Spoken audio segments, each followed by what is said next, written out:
বাড়িতে থাকে রবেন। তার মা শান্তি দেবী, স্ত্রী রীতা এবং নিজেই বাস করেন। রীতা শহরের মানুষ হলেও গ্রামের জীবনকে ভালোবেসে নিয়েছে।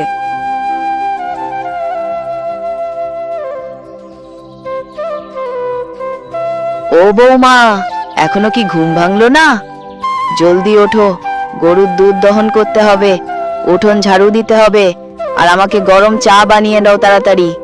জমিদারের মেয়ে এসে গেছে, সারা দিন শুধু পড়ে পড়ে ঘুমানো। কি হলো, ওঠো তাড়াতাড়ি। না, শাশুড়িমার জ্বালায় একটু ঘুমিয়েও শান্তি নেই। সারা দিন শুধু খ্যাটখ্যাট করে, এটা করো ওটা করো। সারাদিনে এত কাজ করি, তবুও মন ভরে না। রীতা গরুর দুধ দহন করে, উঠোন ঝাড়ু দেয়, রান্না, বাসন মাজা, কাপড় কাচা সব একাই করে। শান্তি দেবী শুধু নির্দেশ দিয়ে যান, মাঝে মাঝে বকাঝকা করেন। একটু তাড়াতাড়ি করো। কি সারাদিন বসে বসে চিন্তা করো নাকি? তোমার বাপের বাড়িতে কি কিছু শেখায়নি? শাশুড়ির কথা শুনে শুধু কান্না করে, কিন্তু সে কিছু বলতে পারে না। হয়তো একদিন মা বুঝবেন কেন যে সারাদিন আমার সাথে খ্যাট খ্যাট করে। আমি কিছু বুঝি না, সারাদিন এত কাজ করি, তবু বাপের বাড়ির খোঁটা দেয়।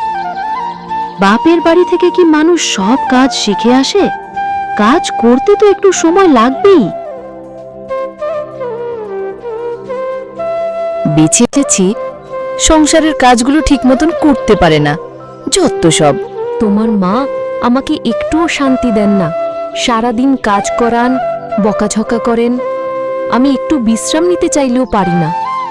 আমার শরীর আর চলছে না গো। জানি রীতা, আমি সব বুঝি। মার বয়স হয়েছে আর তার মেজাজ এমনই।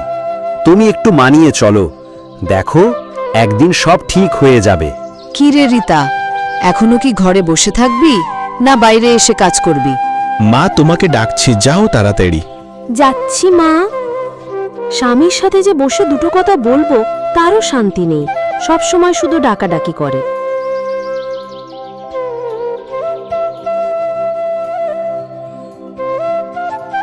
উঠানটা ভালো করে ঝাড়ু দিস, একটা ময়লাও যেন না থাকে। বাবা মার বাড়ি থেকে কি শিখে এসেছিস কিছুই বুঝি না।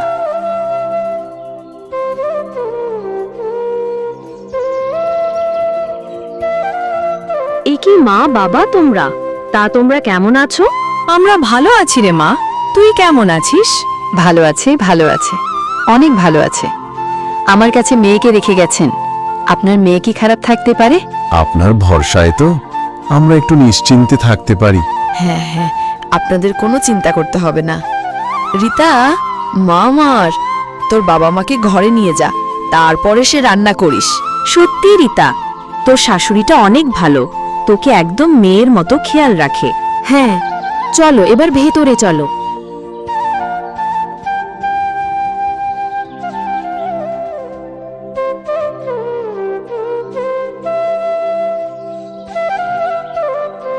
রীতা, বড় মাছের মাথাটা তোর বাবাকে দে। না থাক, ওটা তো শাশুড়িকে দে। তাই বললে কি হয়? আপনি কতদিন পর আমাদের বাড়িতে এসেছেন, আপনি মাথাটা খান। সত্যি রে মা, ভাগ্য করে একটা শাশুড়ি পেয়েছিস। বেয়ান আমি কখনো ভাবতে পারি নাই আমার মেয়ে এত সুখে থাকবে। আপনার মতো শাশুড়ির পেলে সব বউরাই সুখে থাকবে। এসব বলে আর লজ্জা দিবেন না, রীতা তো আমার মেয়ের মতো। আমি চাই সব সময় রীতা সুখে থাকুক, যেন ও আপনাদের কথা ভেবে কখনো কষ্ট না পায়। হ্যাঁ, তা তো আপনার কথা শুনেই বোঝা যাচ্ছে। হয়েছে, আর প্রশংসা করতে হবে না। এবার খেয়ে নিন, খাবার ঠান্ডা হয়ে যাবে।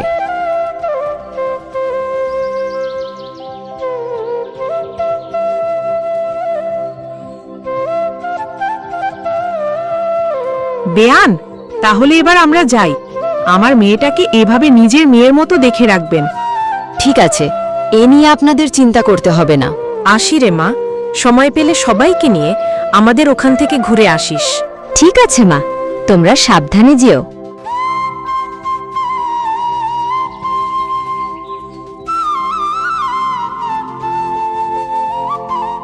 এই যে জমিদারের মেয়ে, তাড়াতাড়ি থালা বাসনগুলো পরিষ্কার করে নিয়ে আয়। তোর বাবা মা এসে তো গান্ধীপিণ্ডি গিলে গেল। এসব তুমি কি বলছো মা? এতক্ষণ তাহলে ভালো ব্যবহার করলে ওদের দেখানোর জন্য?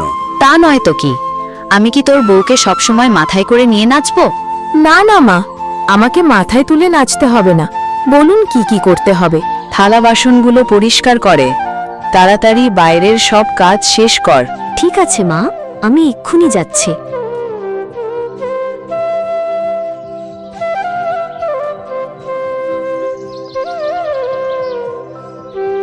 এইভাবে প্রতিদিন রিতার ওপর চলে নির্মম অত্যাচার। সংসারের সব কাজ করতে হয় রিতাকে। তারপরে যদি কোনো কাজে বিন্দু পরিমাণ ভুল হয়, তাহলে রিতার ওপর করা হয় নির্মম অত্যাচার। কয়েকদিন পর হঠাৎ রবিনের বোন তার স্বামী বাচ্চাকে নিয়ে তাদের বাড়িতে আসে।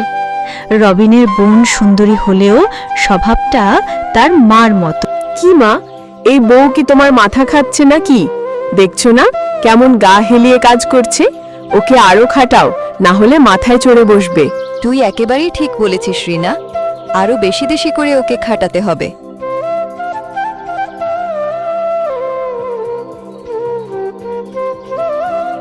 ও ভাবি, আমার বাচ্চার জন্য ভালো করে ক্ষীর বানাও, আর বালতির মধ্যে কাপড়গুলো রাখা আছে, জলদি ধুয়ে দাও, কাল সকালেই দরকার। রিতার কাজের পরিমাণ বেড়ে যায়।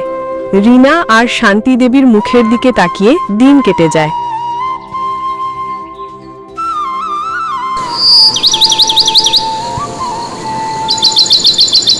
সকালে রিতা ঘুম থেকে উঠতে পারে না। রিতা নড়তে পারে না, চোখ খুলতেও পারছে না, শরীর দুর্বল হয়ে গেছে। ও বৌমা, আজ আবার কি হলো? নাটক করছো নাকি? ওঠো বলছি, কাজ পড়ে আছে। মা, রিতার শরীরটা খুব খারাপ, জ্বর এসেছে মনে হচ্ছে। ওকে তুমি আর ডাকাডাকি করো না, ওকে একটু বিশ্রাম নিতে দাও। মনে হচ্ছে ডাক্তার ডাকতে হবে। ডাক্তার ডাকতে হবে না, এতে অনেক পয়সা খরচ হবে, হয়তো এমনিতেই সেরে যাবে। তুই এত চিন্তা করিস না তো। না মা, ডাক্তারকে দেখাতে হবে। আমি আর তোমার কথা শুনবো না। তুমি আমার বউটাকে দিন রাত খাটাতে খাটাতে অসুস্থ করে দিয়েছো। আমি আর তোমার কোনো কথাই শুনবো না। আমি এক্ষুনি ডাক্তার নিয়ে আসি।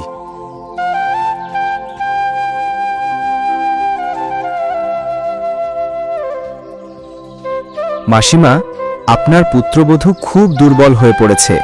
তাকে পর্যাপ্ত বিশ্রাম দিতে হবে, পুষ্টিকর খাবার খাওয়াতে হবে, না হলে বড় বিপদ হতে পারে। শান্তি দেবীর চোখ খুলে যায়।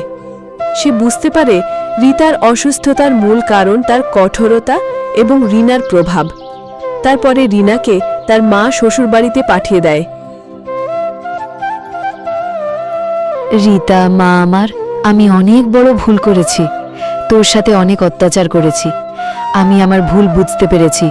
এখন থেকে আর তোর সাথে কখনো খারাপ ব্যবহার করব না। সত্যিই ক্ষমা চাই, তুই আমাকে ক্ষমা করে দে মা। এরপর থেকে রিতা স্বামী ও শাশুড়িকে নিয়ে সুখে সংসার করছে। বন্ধুরা, এই কার্টুনটি যদি আপনাদের ভালো লেগে থাকে, লাইক সাবস্ক্রাইব করে পাশে থাকবেন। আপনাদের একটা লাইক সাবস্ক্রাইব আমাকে ভিডিও বানাতে আরো উৎসাহিত করবে।